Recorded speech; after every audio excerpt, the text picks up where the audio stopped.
Schools అసలు ఎవరు run చేస్తున్నారో ఏంటి, అసలు గవర్నమెంట్ దీని మీద ఎందుకు సరైనటువంటిది ఇది చేయట్లేదు అనుకున్నట్లయితే, ఈ స్కూల్స్ రన్ చేసి ఫౌండర్స్ని మీరు చూసినట్లయితేనండి, ఒకప్పుడు ఎక్కువ గవర్నమెంట్ స్కూల్సే ఉండి ఈవెన్ మేము చదువుకునే రోజుల్లో కానీ అంతకుముందు కానీ, తర్వాత వచ్చినటువంటి స్కూల్ సిస్టంలోకి వచ్చినటువంటి వ్యక్తులు ఎవరైతే ఉన్నారో కొంతమంది చదువుకున్న వాళ్ళు వచ్చారండి ఫస్ట్ టైంలో. కొంత వచ్చారండి. ఇప్పుడు రత్తయ్య గారు ఉన్నారనుకోండి, ఆయన చదువుకున్న ఆయన ట్యూషన్స్ అయి చెప్పేవారు, తర్వాత విజ్ఞాన స్కూల్స్ అని పెట్టారు, వచ్చారు. అట్లా కొంతమంది చదువుకున్న వ్యక్తులు వచ్చారు. తర్వాత ఇంకొంచెం ముందుకు వచ్చిన తర్వాత ఈ చైన్స్ సిస్టమ్ వచ్చి, ఇప్పుడు నారాయణ చైతన్యానో లేకపోతే భాష్యమనో లేకపోతే వేరే వచ్చి చైన్ ఆఫ్ స్కూల్స్ రావడం, తర్వాత అసలు ఎడ్యుకేషన్కే సంబంధం లేని ఫెయిల్ అయిపోయిన వాళ్ళు, ఎడ్యుకేషన్కి అవగాహన లేని వాళ్ళు, పొలిటీషియన్స్, బిజినెస్ మెన్లు ఎంటర్ అవ్వడం జరిగింది.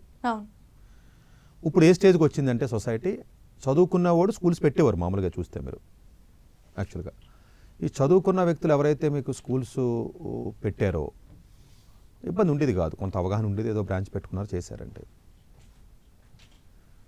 ఇప్పుడు ఏమవుతుందంటేనంటే, చదువుకున్న వాళ్ళు కాకుండా చదువు రాని వాళ్ళు, ఫెయిల్ అయిన వాళ్ళు, దేనికి పరికినాని వాళ్ళు, ఇది ఒక బిజినెస్ కింద చూసి పెట్టుబడి పెట్టి ముందుకు వస్తున్నారు.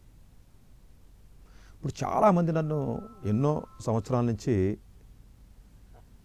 చాలామంది అంటే ఎంతోమంది, పెట్టుబడి పెడతాం సార్ మీరు స్కూల్ పెట్టండి అని చాలామంది అడుగుతారండి నన్ను. పెడతాను అన్న వ్యక్తి సరైన ఎడ్యుకేటెడ్ కాకపోతే వాడు ఎంత పెడతానని అట్లా పెట్టను నేను. అది తలనొప్పి నాకు. చదువు చాలా ఏమీ తెలియదు, పొద్దున్న గళ్ళాపెట్లో డబ్బులు వచ్చినట్టుగా పొద్దున్న పెట్టిన కదా సాయంత్రానికి ఎంత వచ్చిందని అడుగుతాడు. ఆవిడతో సావాలి నేను. వాళ్ళకి లెక్కలు చెప్పాలి. అన్ఫార్చునేట్గా అలాంటి వాళ్ళ చేతిలో డబ్బులు ఉన్నాయి.